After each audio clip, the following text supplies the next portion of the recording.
રજૂ કર્યું તે જ મુદ્દે પત્રકાર પરિષદ સીધા જ જઈશું. શ્રી યજ્ઞેશભાઈ, સૌ આગેવાનો અને આપ સૌ ભાઈ અને બહેનો, મિત્રો, ગઈકાલે આદરણીય પ્રધાનમંત્રી શ્રી નરેન્દ્ર મોદી સાહેબના ઉપસ્થિતિમાં ભારતીય જનતા પાર્ટીના રાષ્ટ્રીય અધ્યક્ષ શ્રી જેપી નડ્ડાજી અને રાજનાથસિંહજીની હાજરીમાં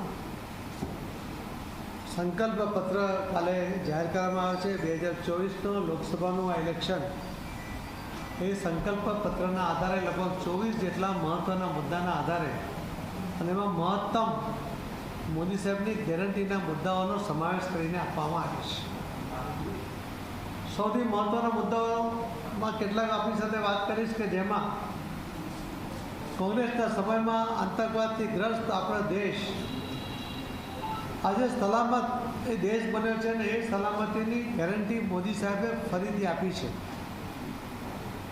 આપ સૌ પ્રિન્ટ અને ઇલેક્ટ્રોનિક મીડિયામાં રોજ સમાચારો વાંચતા હતા કે આતંકવાદીઓના હુમલામાં નિર્દોષ લોકોના જીવ જતા હતા. આજે એ સમાચારો ત્યાંથી લુપ્ત થયા છે. એ મોદી સાહેબની મક્કમ નીતિને કારણે આ દેશને સુરક્ષિત રાખવાનો એમનો જે સંકલ્પ છે એના કારણે થયા છે. મોદી સાહેબે જે ગરીબ અને મધ્યમ વર્ગ માટે જે ફ્રી અનાજ આપવાની જે યોજના છે એને બીજા 5 વર્ષ સુધી લંબાવવાની પણ જાહેરાત આ સંકલ્પ પત્રમાં પણ કરી છે, એના પહેલાં પણ કરી છે. આ દેશની અંદરના 70 વર્ષથી વધુ વયના જે સિનિયર સિટીઝન્સ છે એમને પણ આયુષ્યમાન કાર્ડનો લાભ મળે. કોઈ એમાં જ્ઞાતિનો બાદ નથી. 70 વર્ષથી ઉપરના તમામ લોકોને આ લાભ મળે એના માટેની પણ યોજના મોદી સાહેબે ગેરંટી એમાં આપી છે.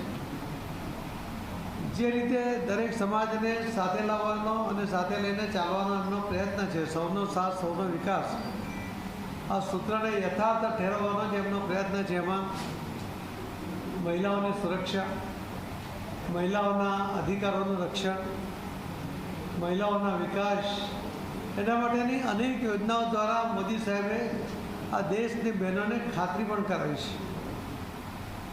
એમને મુખ્યમંત્રી ત્યારે તાલુકા પંચાયત, જિલ્લા પંચાયત, નગરપાલિકા, મહાનગરપાલિકામાં 50% રિઝર્વેશનનો અધિકાર આપ્યો હતો.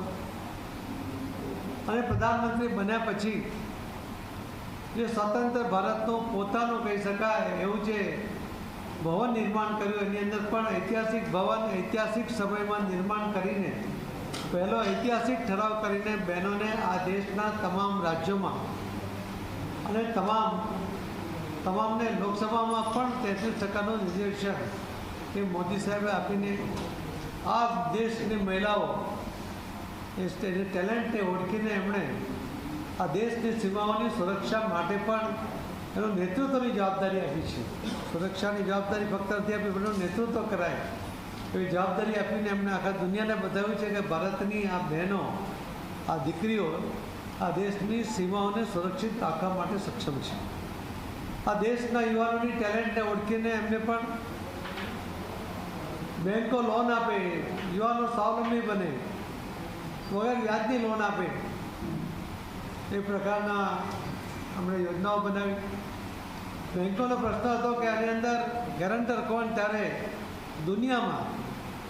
દુનિયામાં એકમાત્ર પ્રધાનમંત્રી કે રાષ્ટ્રપતિ એવા છે કે જેમણે પોતાના દેશના યુવાનો પર ભરોસો કરીને એમને બેન્કોની લોન તો અપાવી, વગર વ્યાજની પણ અપાવી, અને ગેરંટર તરીકે પોતે નરેન્દ્ર મોદી સાહેબ જ્યારે એમણે કહ્યું ત્યારે એમના જે શબ્દો હતા કે આ દેશના યુવાનો ટેલેન્ટેડ છે, પ્રામાણિક છે, એ મહેનતુ છે, એ સ્વાવલંબી બનવા માંગે છે, ત્યારે એનો ગેરંટર હું નરેન્દ્ર મોદી પોતે છું.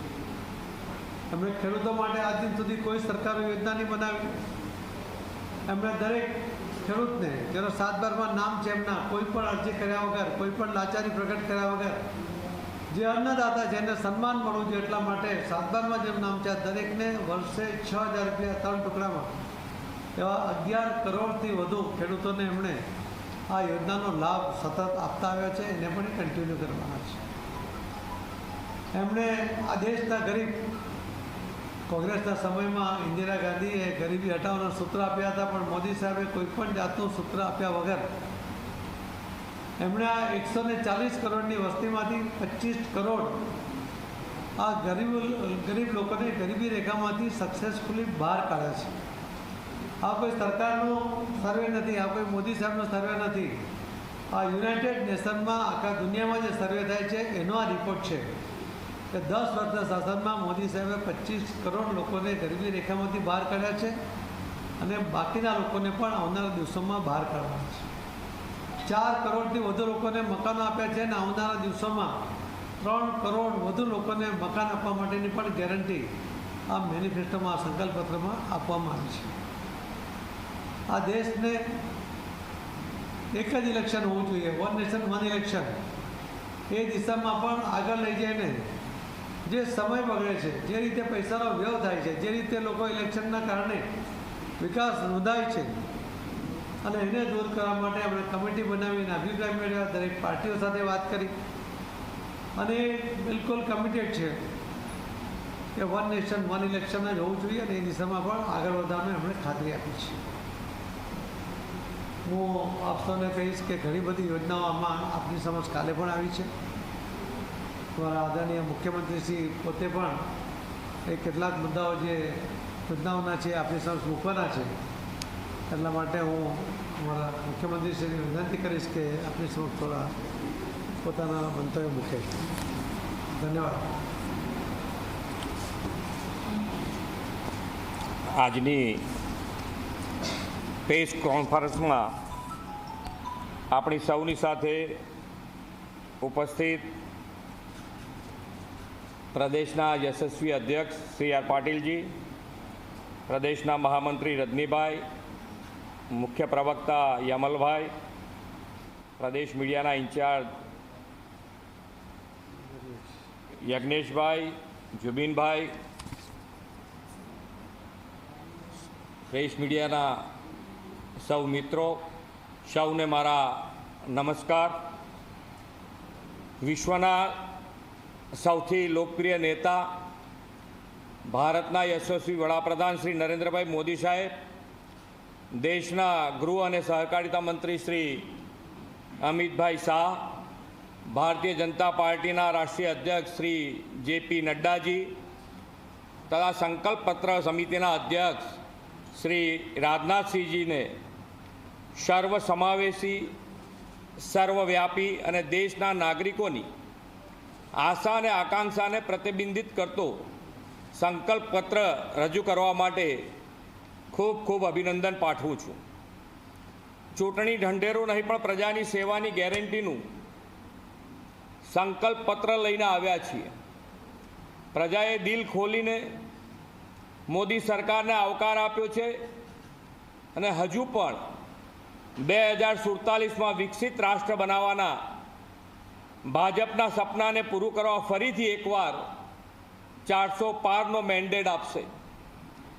ગુજરાતના 6.5 કરોડ નાગરિકોએ છેલ્લા 2.5 દાયકાથી ભારતીય જનતા પાર્ટી ઉપર જે વિશ્વાસ, જે ભરોસો મૂક્યો છે તેને વિકાસ અને જનકલ્યાણથી સાર્થક કરવામાં વડાપ્રધાન શ્રી નરેન્દ્રભાઈ મોદીના નેતૃત્વમાં ગેરંટીથી કરી બતાવ્યું છે અને તેના પરિણામે ગુજરાતની અને દેશની જનતાના આશીર્વાદ પણ તેમને સતત મળી રહ્યા છે. વડાપ્રધાનશ્રીએ ગુજરાત અને દેશમાં સુશાસનનો જે પાયો નાખ્યો છે તેને પરિણામે ગુજરાતની તમામ 26 લોકસભાની બેઠકો ભારતીય જનતા પાર્ટી જીતતી આવી છે. આ વર્ષે પણ વડાપ્રધાન શ્રી નરેન્દ્રભાઈ મોદીની વિકાસની રાજનીતિ ઉપર વિશ્વાસ મૂકીને ગુજરાતની જનતા તમામ 26 બેઠકો ઉપર ભારતીય જનતા પાર્ટીને પુનઃ આશીર્વાદ આપશે. તમામ 26 બેઠકો ઉપર કમળ ખીલશે એવો દ્રઢ વિશ્વાસ છે. ભાજપનો સંકલ્પ પત્ર વિકસિત ભારત 2047ને સાકાર કરવાનો રોડ મેપ લઈને આવ્યો છે. સમાજના દરેક વર્ગને સાથે લઈને વિકાસના માર્ગે ચાલતી સરકાર એટલે મોદી સરકાર. શ્રી